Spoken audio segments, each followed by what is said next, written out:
So hi guys, welcome back to అమ్మ చేతి అమృతాలు. ఈరోజు రెసిపీ ఏంటంటే ఎగ్ గ్రేవీ కర్రీ. ఎలా ప్రిపేర్ చేసుకోవాలో ఈ వీడియోలో చూద్దాం. స్టవ్ వెలిగించి దాని మీద ఒక బౌల్ పెట్టి వాటర్ వేసుకోండి. మనం ఎగ్స్ అనేవి బాయిల్ చేసుకోవాలి కదా.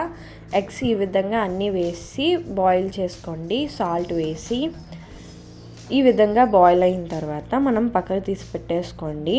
ఇప్పుడు మనకి కావాల్సిన ఇంగ్రీడియంట్స్: పసుపు, కారం, ఉప్పు, ధనియాల పొడి, జీలకర్ర పొడి, కొత్తిమీర, అల్లం వెల్లుల్లి పేస్ట్, టమాటీ పేస్ట్, ఉల్లిపాయలు, పచ్చిమిరపకాయలు ఈ విధంగా కట్ చేసుకొని పక్కన ఉంచుకోండి.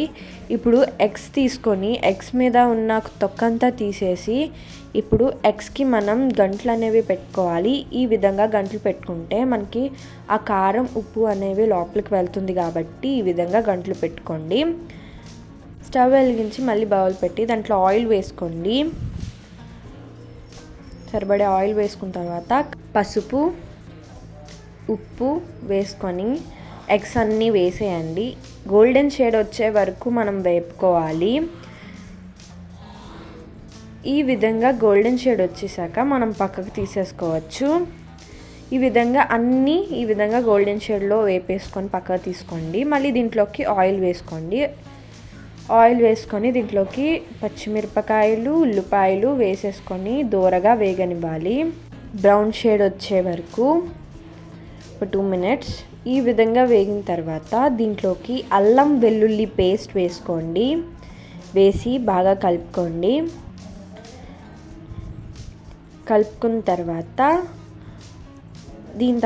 దీంట్లోకి పసుపు, తగినంత సాల్ట్ అండ్ తగినంత కారం వేసుకొని బాగా కలుపుకోండి.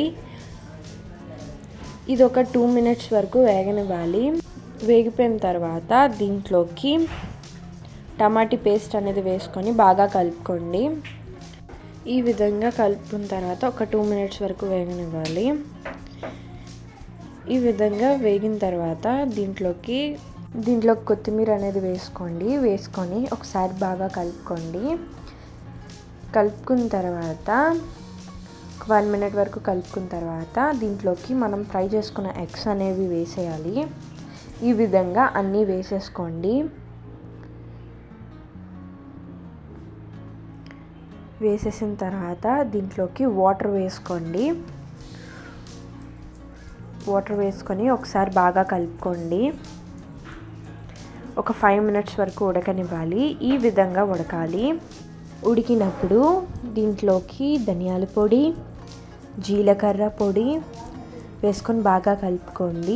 జీలకర్ర పొడి మాత్రం కొంచెం వేసుకోండి, ఎక్కువ వేసుకోవద్దు. ఈ విధంగా 1 minute వరకు ఉడకనివ్వాలి. మళ్ళీ ఉడికిన తర్వాత మన టేస్టీ ఎగ్ గ్రేవీ కర్రీ అనేది రెడీ అయిపోతుంది. చూసారు కదా, చాలా ఈజీగా టేస్టీగా ప్రిపేర్ చేసుకోవచ్చు.